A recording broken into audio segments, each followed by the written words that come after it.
Yawi, Magiging 5 on 5 ba to? Yawi, naku, nagamit yung Tsunami Slam. Pasok din si Pew. Side na nakuha ng Pagong. Ngayon ay nabitawan na ang Shadow Kill.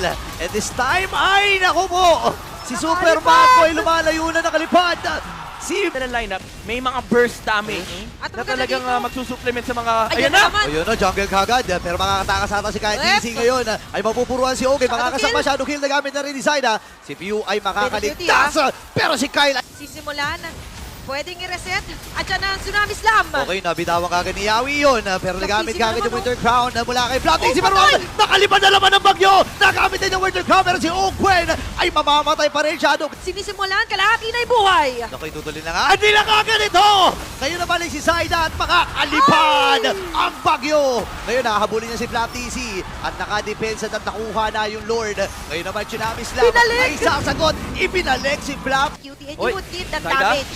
Wait Op. lang. Lalim ni Zaida doon ha. Kita nila walang shadow, walang shadow! Ayun na, alam nila na walang shadow at hindi umabot si Zaida para kunin yung Lord na yun. Pero shadow kill na lang. Ang kanyang bibitaw, nagamit na rin Winter Crown. Binilang importante Oh, si no, Zaida. the turn. Si Pew ay mamamatay. Ito na yung turn na tinatawag ng CNC. Pero kailangan na nila isuko si Oh, Obe. namatay pa naman yung dalawang importanteng hero sa Team Falcon. Okay, aabot si Kalkisi kaso andito na yung 5. Pinalata nila magdidepensahan pa at tuloy ang paglipad ng